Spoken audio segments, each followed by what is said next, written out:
Assalamualaikum warahmatullahi wabarakatuh. Sahabat sisi lain, berbagai fakta, data, dan peristiwa terjadi. Media mainstream, bahkan media sosial, melihatnya dari satu sudut, tapi kami mengungkapnya dari sudut yang berbeda. Ikuti sisi lain di channel YouTube Saleh Abdullah.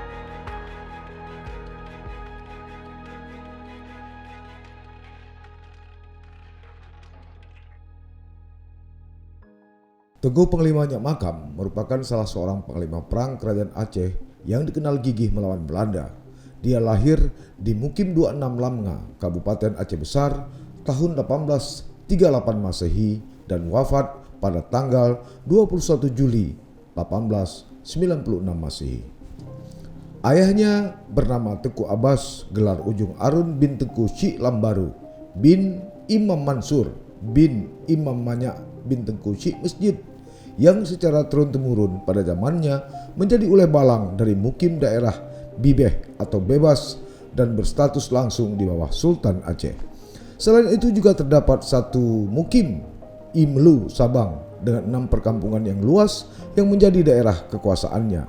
Ayahnya sendiri merupakan abang kandung dari Teku Ibrahim Ujung Arun dan sepupu Teku Cik Ibrahim suami Cut Nyak Din. Sejak usia 6 tahun, Teku Nyak Makam telah diserahkan menuntut ilmu di pesantren ulama Teku Syekh Abbas atau adik ipar dari orang tuanya di Lamnga. Kemudian melanjutkan pendidikan ke Lambada Giging pada pesantren Teku Lambada.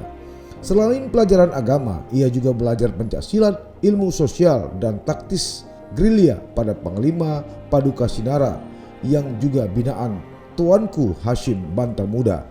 Pada usia 16 tahun, Tengku Panglima Nyak Makam pergi ke Penang, Malaysia dan berjumpa dengan Teku Paya atau Ketua Panitia 8 sebagai keluarga ayahnya. Di sana dia telah mendapat pelajaran berbahasa Inggris, kemudian kembali ke Aceh. Setelah Sultan memperhatikan prestasi demi prestasi yang telah berhasil dicapai, baik dalam berpolitik, strategi militer, dan kepemimpinan yang dimiliki Teku Panglima Nyak Makam. Sejak muda, maka Sultan Muhammad Daud Shah mengangkat Panglima Teku Nyak Makam menjadi Mudabbir Syariah, yakni penegak kedaulatan Aceh di bahagian timur, sekaligus Panglima Mandala Kerajaan Aceh di Sumatera Timur dan Aceh Timur, dengan wakilnya Teku Nyak Muhammad atau Nyak Mamat dari Perla.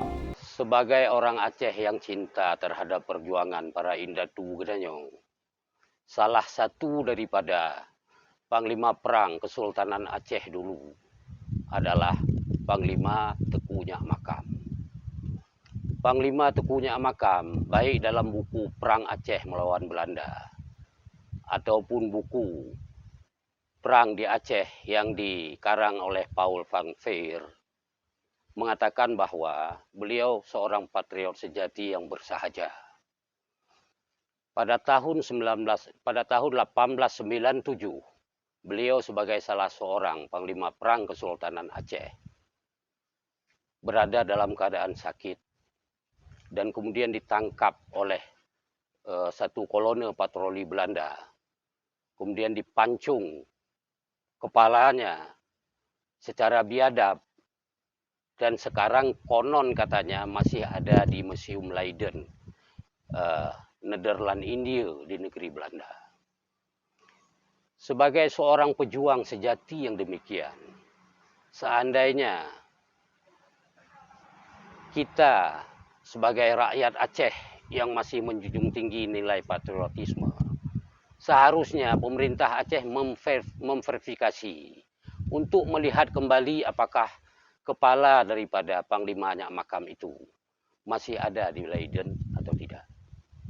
Kalaulah memang ada di Leiden, saya pikir pemerintah Aceh beserta Pangdam 1 Iskandar Muda dan para wali Nanggro berhak memverifikasi untuk mengembalikan ke dalam jasadnya yang sekarang makamnya terletak di Masjid Lamnga.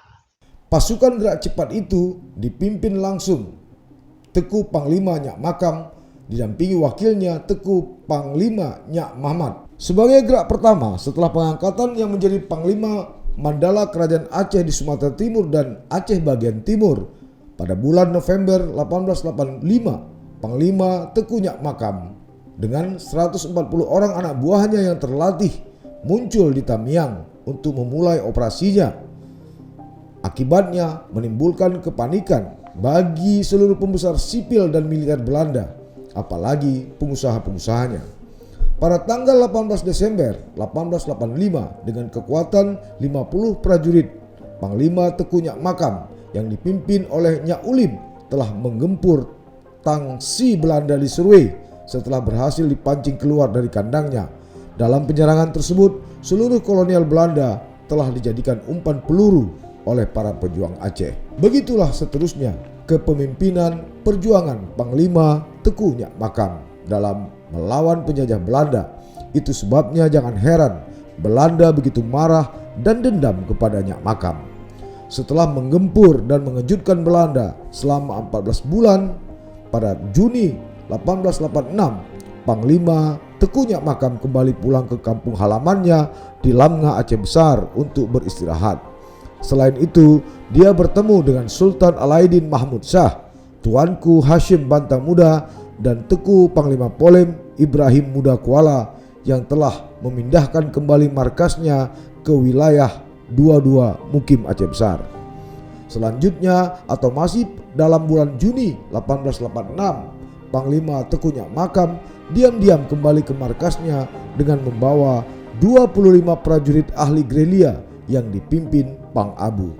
Sebelumnya Nyak Makam sempat singgah di tempat-tempat yang telah beliau tempatkan komandan-komandan pasukan sejak di Perlak, Idi, Kerto, Nisam, Samalanga, Merdu dan Pidi, terutama pada gurunya Tuanku Hashim Bantang Muda di Padang Tiji, termasuk melakukan kontak dengan mertuanya Teku Umar Melabuh. Barulah beliau pulang ke kampung halamannya di Lamnga. Selanjutnya perang melawan Belanda dipercayakan pada wakilnya Nyak Muhammad. Namun berkat jasa cuak atau mata-mata yang dibayar mahal oleh penjajah Belanda, rupanya Belanda sudah mendapat informasi bahwa Panglima Teuku Nyak Makam sedang menuju ke Aceh Besar. Belanda berharap informasi dari pengkhianat bangsa itu akan memberi kabar yang valid tentang keberadaan Panglima Teuku Nyak Makam. Tujuannya supaya bisa dicegat dan dihabisi. Tapi Panglima Teuku Nyak Makam selalu berhasil mempermainkan Belanda karena Panglima Teuku Nyak Makam mengenal siapa pengkhianat itu. Maka mudahlah baginya untuk melansir berita palsu mengenai di mana dia berada sesungguhnya. Sebuah berita Aceh Koran tanggal 14 Januari 1893 menulis bahwa Panglima Teuku Nyak Makam sudah berada di Aceh Besar, sementara sebuah berita melalui Daily Koran di sekitar masa itu juga mengatakan bahwa Panglima Nyak Makam berada di Perlak. Keberangkatan Panglima Nyak Makam ke Aceh Besar sebetulnya berlangsung pada minggu kedua bulan April 1893. Tidak lama setelah serah terima jabatan Panglima Nyak Makam kepada Tengku Nyak Mamat mengenai pimpinan tugas perlawanan di Aceh Timur dan Langkat. Di penghujung tahun 1893, komandan militer Belanda di Medan amat kecewa terhadap gubernur militer di Aceh, Jenderal Jikarov, yang bersikap lunak terhadap musuh-musuh Belanda yang paling berbahaya, yaitu Panglima Teuku Nyak Makam. Padahal ia telah banyak menewaskan pasukan Belanda.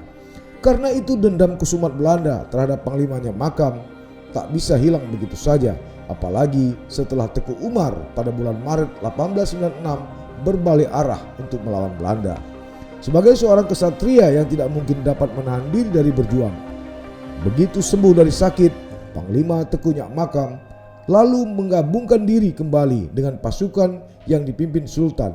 Namun karena penyakitnya, dia hanya mampu bertindak sebagai penasehat saja.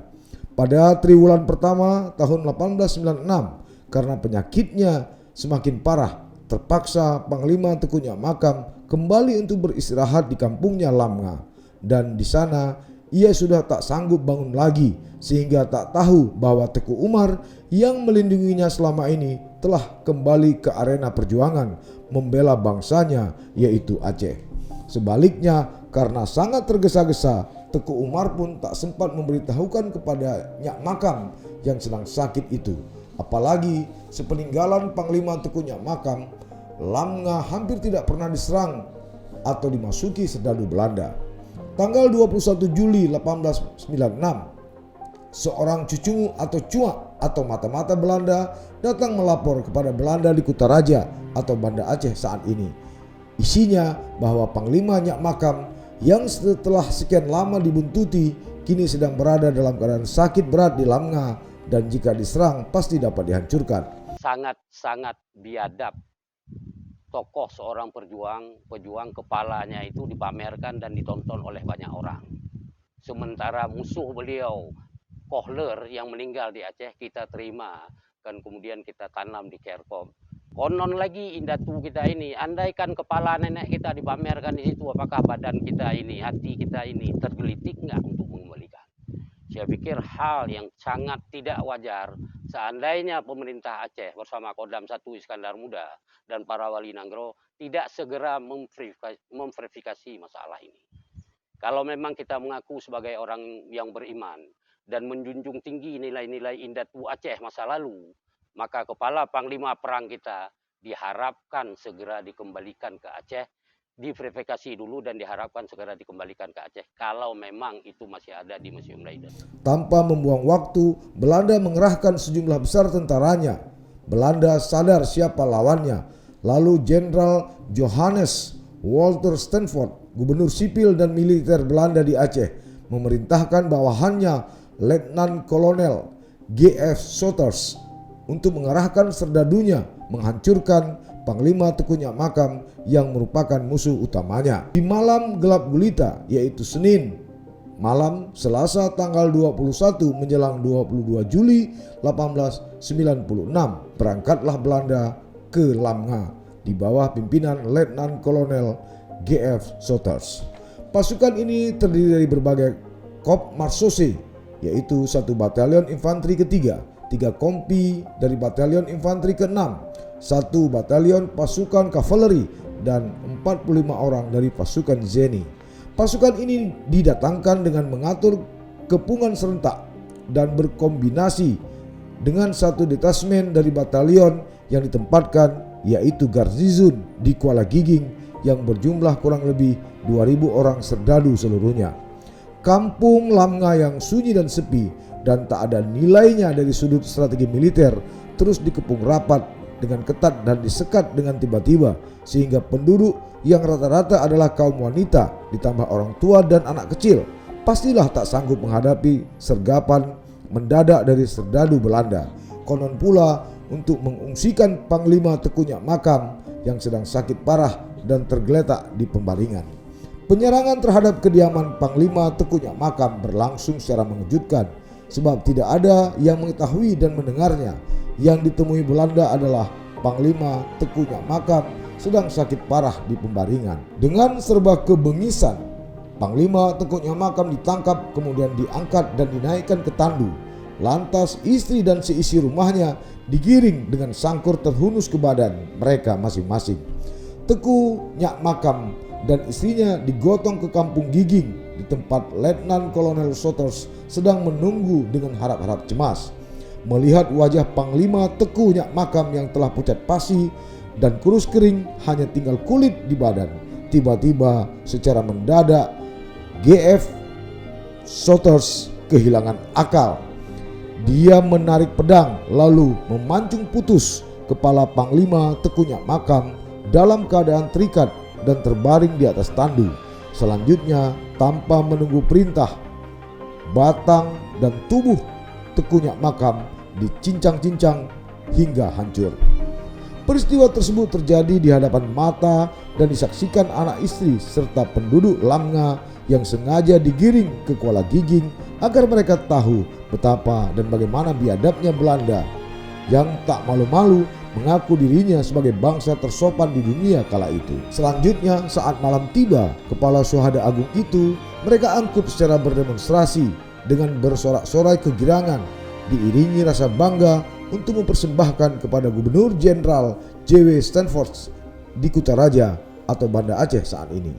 Besok paginya, Selasa 22 Juli 1896, Kepala Panglima Teuku Nyak Makam terus diarak untuk dipawaikan, diperagakan, dan didemonstrasikan oleh satu iring-iringan besar serdadu Belanda dengan melintasi seluruh jalan-jalan dan gang-gang penting di Kutaraja.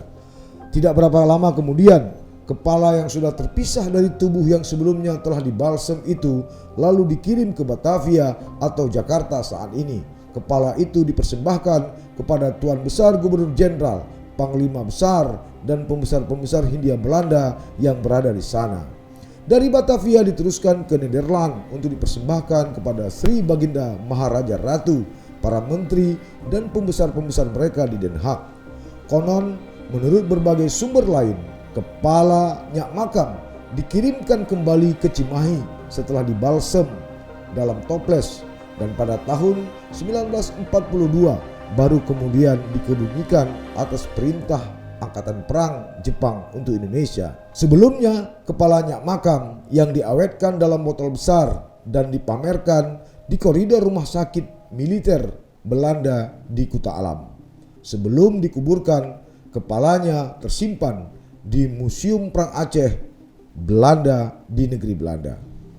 Yang menjadi pertanyaan adalah, di manakah sebenarnya kepala pejuang dan syuhada Aceh itu berada?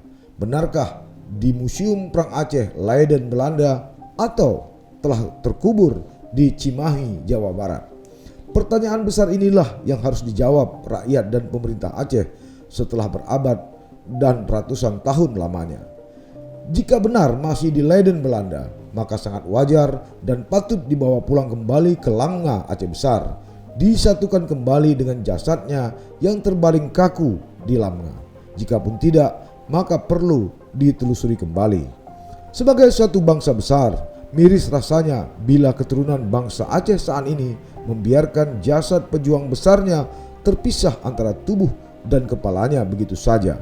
Sementara karena alasan sejarah, jasad Kohler, seorang jenderal penjajah Belanda berdarah Yahudi yang tewas tertembak di Masjid Raya Baitur Rahman, Banda Aceh oleh pejuang Aceh, justru dikembalikan ke Banda Aceh setelah sempat terkubur lama di Tanah Abang, Jakarta. Saya sendiri pernah mendengar pada Tuanku Abdul Jalil kira-kira tahun 80-an gerakan semacam ini juga pernah dulu dilakukan.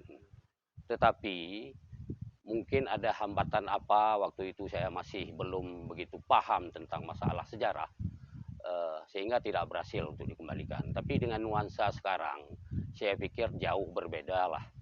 Dan pemerintah Belanda saya pikir tidak akan menahan keinginan-keinginan baik daripada masyarakat Aceh. Sementara tokoh mereka sendiri juga kita akui di sini untuk dikembalikan ke Aceh. Tinggal iktikat baik kita memverifikasi dan mengembalikan sebahagian jasad dari Panglima Nyak Makam ini ke Aceh ada atau tidak. Hanya iktikat baik kita yang dimunculkan melalui jalur inventarisasi dan kesungguhan kita untuk mengurus masalah ini melalui Kedutaan Besar Belanda dan pemerintah Hindia Belanda. Kalau memang ada nggak akan diberikan, saya pikir ya yang di Kerkop itu dihancurin aja, punya Kohler. Dan saya pikir tidak akan sehina itu pemerintah Belanda. Kalaupun orang dulu sudah biadab melakukan hal yang demikian, sekarang saya pikir jauh, pemerintah Belanda jauhlah lebih demokratis. Dan mereka itu bukan kolonial baru lah dalam hal yang demikian.